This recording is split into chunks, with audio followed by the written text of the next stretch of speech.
Hello and welcome to Nintendo Pals, the daily dive into all things Nintendo and friendship. Tonight, we're going to be talking about the brand new announced Zelda movie, Mario Kart 8 dropping its final DLC, Nintendo financials, and a whole bunch of other news. Micah, what do you say? Are you ready to jump on into this week's or this thing episode news? Yep.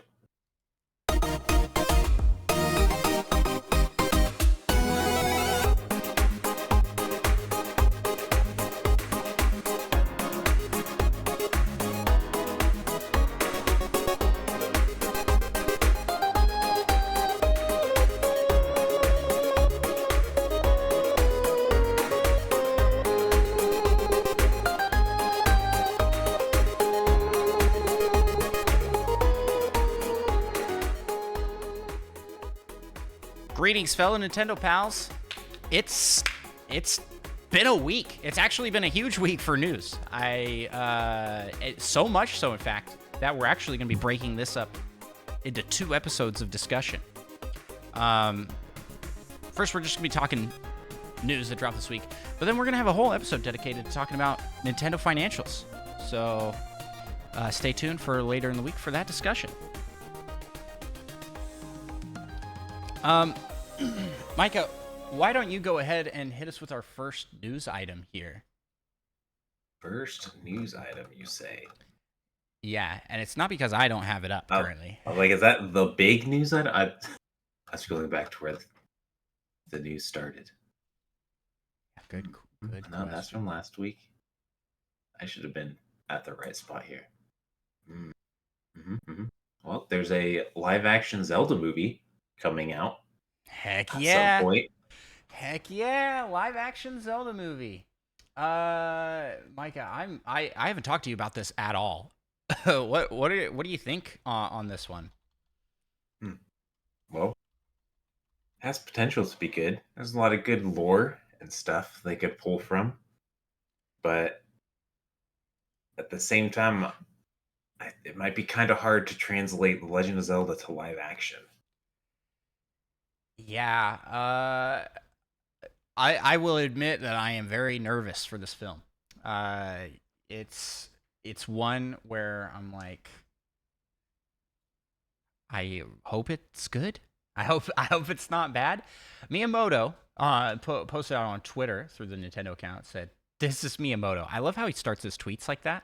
Like, "Hey everybody, I got a hold of the Nintendo account. It was nobody panic here. This is Miyamoto. I have been working on the live-action film of The Legend of Zelda for many years now with Avi Arad-san, who has produced many mega hit films. I have asked Avi-san to produce this film with me, and we have now officially started the development of the film with Nintendo itself heavily involved in the production. It will take time until its completion, but I hope you look forward to seeing it." I mean, this is still like years out then. Yeah, this is a ways out. So then, have you heard of, I hope I'm pronouncing his name right, Avi Arad? Of course I have. He wrote and did screenplay stuff on some Jurassic Park movies or something. No, that's the writer. I don't remember. Oh, that's not the writer? Yeah, you should. I'm mixing up who's who. Yeah. If you pull up who that is, I have. The spoiler alert. No, I don't know who he is. Okay, so Avi Arad has produced a lot of movies, specifically a lot of Spider-Man movies.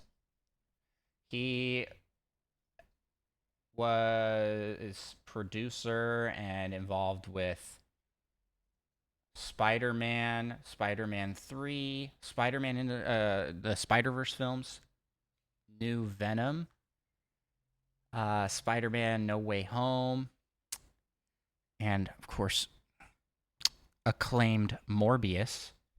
I also see his name tied here to Uncharted. I don't know how accurate that is, but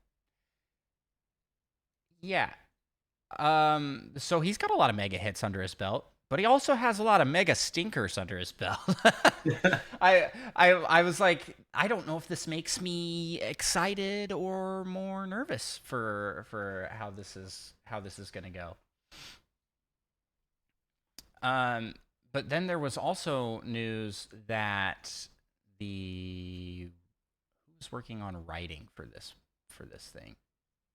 It's that was the part where it's the same guy that's writing the who wrote the Jurassic World was it? World movies. I'm trying to find his name here.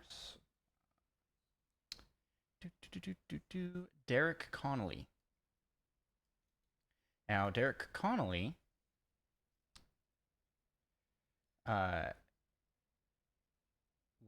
helped with Star Wars: The Rise of Skywalker, Jurassic World, Pokemon Detective Pikachu, Jurassic World Dominion, Monster Trucks, that like B-rated horror movie that the trucks were actually monsters. Horror movie. Is it a horror movie or is it just a comedy? I'm not sure. Unless we're thinking of a different, it's more of a comedy. There's a monster inside the truck, but it's a friendly monster. Probably just a comedy then. And he also worked on, or he's worked on the new Planet of the Apes movie that's coming out. So I'm not gonna lie, there's no shade here to Derek Connolly specifically, but the writing. What was your response when you heard that? The writing in all of these movies is pretty bad. I was like, oh no. In Star Wars: The Rise of Skywalker? Yeah. I don't remember which one that is. That's the last one. Is it really that bad? Palpatine returned somehow. Is an actual line that they say in the movie. Science. And well, they can't hold your hand through everything. You got to figure some things out yourself. Listen, we don't need all these exposition dumps. More movies should say that. Yeah, somehow it's happened. Somehow it's happened. And like Detective Pikachu's all right, but it's a pretty like paint by numbers story. I didn't think the writing was like stellar. It wasn't bad, but it's not like, oh man, I loved the story of Detective Pikachu. You know what I mean? Like that's not what you liked about the movie necessarily. So I like the story. I'm a little nervous. I'm a little nervous with the writing behind this movie. Let's just hope that he is a Zelda fan. Dude's like 47 years old. He's a Zelda fan? Yeah, but not like. Well, I know a lot of our audience is going to be like, what? What are you saying about Zelda fans in their 40s? Yeah. I'm just saying, like. Try not to alienate too many people with this next comment. What I'm going to say is that Zelda fans in their 40s tend to gravitate towards 2D Zelda, which is the ones that don't have a lot of story. I'm just saying. I'm making people upset. That's just how it's going to be. I don't really like having this guy as the writer, but Miyamoto's heavily involved, so it can't be bad, right? Right? Something like that. If there's anything Miyamoto is good at, it's protecting IP and making it as squeaky clean, by the books as possible. Anyway, that's about all I have to talk about with that. You got anything else you want to pitch for? I'm just curious how they're going to handle Link talking and what the reasoning for him probably not talking is going to be. Yeah, I hope that I hope they don't make him a talker. Like, I'm okay with him talking. Just make him kind of more stoic and be a man. Very little talking. Yeah, man, a few words kind of thing. Because I feel like that's true to the character across the series. Is like he obviously he doesn't talk in the games, but he does. Like in Breath of the Wild and Tears of the Kingdom, there will be points where he's like,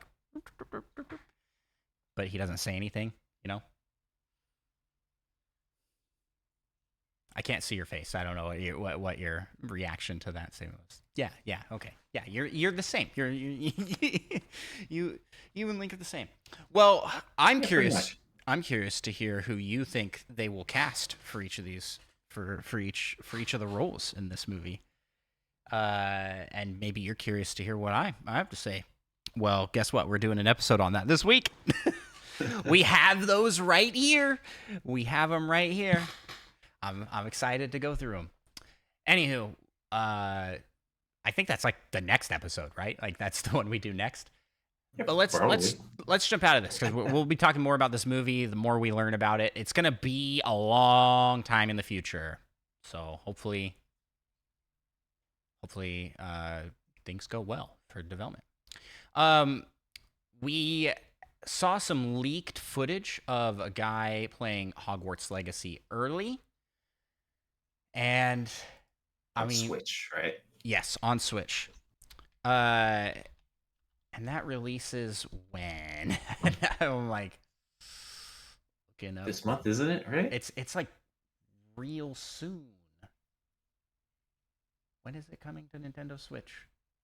I'm looking. I'm panicking because I'm not finding it. I believe in you. Is it like next week? It's like next week, right? Well, while Micah February 10th. No, that's when it released earlier this year. Well, we saw footage of it. Is where I was going with this. We saw footage of it, and it looks good based off the leaked footage. Now that could have been somebody playing a video of it. Who knows? Being sneaky. And it looks like it will be coming out on the 18th. Perfect. For Switch. See, I knew it's this week. It's this coming week. Like this week we're in now, as of the date of this episode going live. So, yeah, exciting stuff. Yeah, Micah, your turn. What's our next news item? I don't have 4 monitors like you. There's a new Splatfest coming up on the 17th through the 19th, and it is, what is your go-to greeting? A handshake, fist bump, or hug? We're team fist bump, right? Absolutely. Yeah, 100%. I'm not gonna hug someone. Yeah. Especially as I don't even like hugging people I know. No offense to people I know, but I like hugging people I just met for the first time even less. Yeah. I don't think this necessarily means for the first time. It's like to greet someone like, hey. I guess, yeah, fair enough. And there are people that do that, but out of all these things, I mean, if you're like visiting extended family, or not necessarily extended family, but family, I was actually about to say this, but Third Strong Small put it in the chat. Team wave. Pick the 4th option where you just, hey, that is my go-to greeting. I don't want to touch another person. Nod.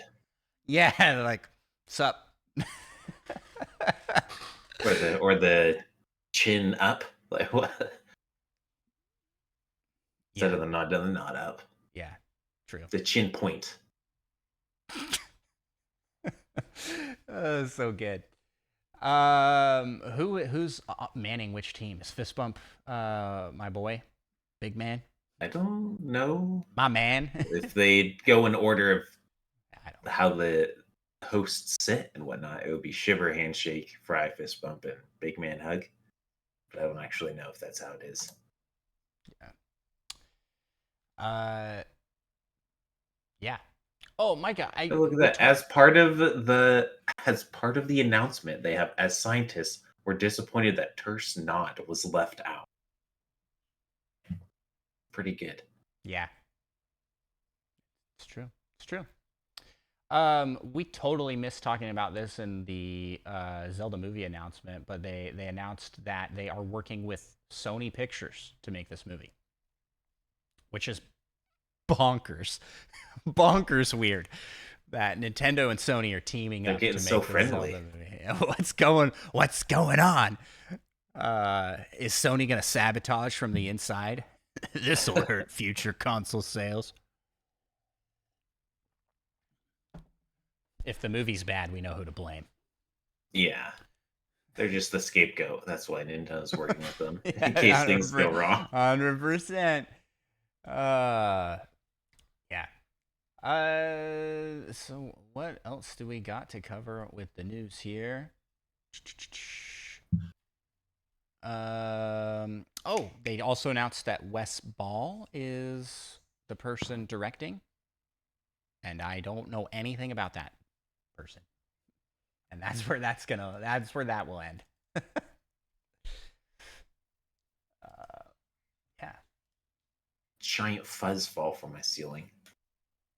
that's random. Must got thrown off my fan or something. Oh. Okay.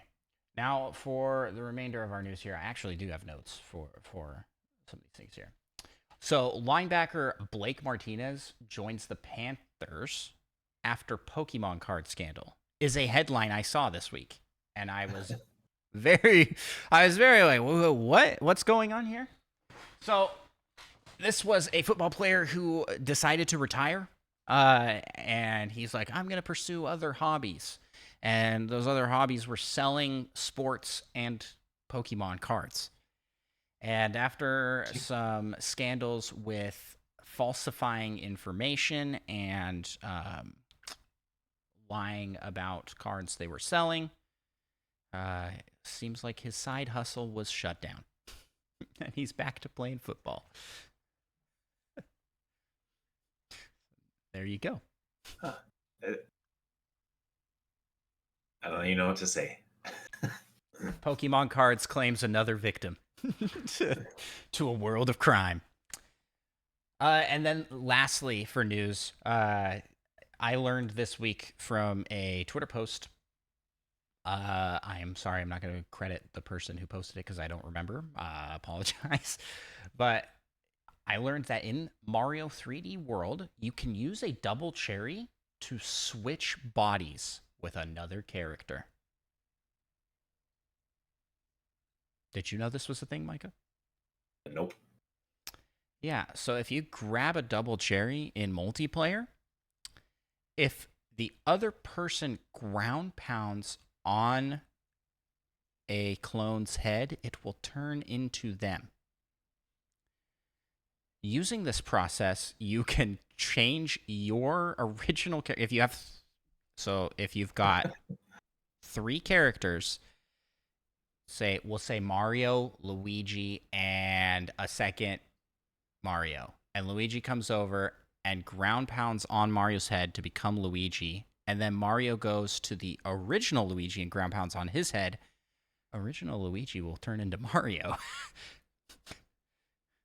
So, this is like, have you seen The Prestige? Half indeed. It's like that scene where like which one's the real one through the cloning process. Oh, yeah, spoilers. Major spoilers for The Prestige. Yeah, I mean, that's an old movie. I haven't seen that movie. It's actually pretty wild. But like, well, these guys are like magicians and illusionists. Also, science apparently. And psychopaths. So yeah, I just thought that was a fun fact. I figured I'd share here on the show. All right, that's our last bit of news. Micah, I wanted to close here with a couple of news segments. One, let's start doing this thing called the Weekly Splat. And this will be a segment run entirely by you. What's new what has been new in the past week for Splatoon 3? Because I know there are a lot of people that listen that enjoy Splatoon, and I always forget to talk about it. Coming up. Yeah, but wasn't there an event like just this last week? They just had, I forget the name, it's Extra Work. Just ended as well. What is Extra Work? It's like you do Salmon Run, but instead of 3 random waves, it's 5 waves, and they happen the same every time. Oh, interesting. Well, sort of. Because if you get enough eggs, the hazard level raises, So you more things will spawn in, but if you get the same hazard levels, they'll be exactly the same spawning in at least. So it's a little different because you get to plan and strategize, and you like know what will be coming. Well, Cool. assuming your memory is good, unlike mine. Also a golden rotation in Salmon Run, which means you might get some fancy Grisco weapons this Saturday / tomorrow / last weekend. Depending on when you're when listening. you're actually hearing this. Sweet. Yeah, I figured we could make that like a weekly thing where each of us takes like a minute, because my segment I'm gonna be talking the Pokestop, because I have been playing Pokemon Go every week, almost daily. I tend not to play over the weekends, but I do play during the week a good amount. And we have just started in Pokemon the Festival of Lights, which I'm trying to pull up the information for now. And for that, you've got special like light themed Pokemon, including a new edition of Tadbulb and Bellybolt, if you haven't caught that before. Then we just had the Wooper Community Day, and then in this week will be the Pokemon Go Fashion Week, and in it you can get a fancy Dragonite that is wearing a bow tie and glasses, and you can get a Wooper and Quagsire that are wearing a beanie, and then a Goth Elite, but I can't actually see what the Goth Elite's fancy version is. in the promo material, it is too small to see. So yeah, look forward to those things if you're out there playing Pokemon Go, and also if you're an Amazon Prime member, first off, use your Prime subs over on Nintendo Pals, twitch.tv/Nintendo_Pals. But also, if you're an Amazon Prime member, you can claim some new item bundles, or a new item bundle, and that started just today, as the date of recording. So, yeah, that's it for the Pokestop and the weekly splat. All right, Micah, and that does it for this episode of news. Where can people find you on the interwebs? You can find me on Twitch at Micah Prem. You can find me on Twitch and YouTube at Andros1. And appreciate all the support and help we can get in growing on our personal channels. You can also follow the show, Nintendo Pals, on all social media platforms, as well as support us over on Patreon, patreon.com/NintendoPals, where for as little as $1, you can support the show and be a part of the Patreon Poke Rap, which we end every episode with, and we will end this episode with right now. We gotta rap some Patreon. You just do the singing. I'll take care of the hard part. Let's get it on. We want to be the best that ever was, and shout out our pals over on Patreon. LPD, Rizzo, Retrologic Dan, Tim the Nintendo Dash, Slim, Tor, Spider Chan, Solo something, Mute Dog the Game, Little Miss 7, and Monkey Thunder. Catch 'em, gotta catch 'em all, gotta catch 'em all. Patreon. Kid, Fiasco, Third Strongest Mole, Fedorable Will, All, and Seth Sturgill, Cosmic, Purple, Viola, That Fast John, and Mother Plays too. Gotta catch 'em all, gotta catch 'em all. Yeah. Gotta catch 'em all, gotta catch 'em all. Yeah. Gotta catch 'em all. Patreon. Let's get 150 or more, yeah, please. To be a Patreon donor is your destiny. Thank you all so much for listening, and we'll talk to you in the next episode. Bye-bye!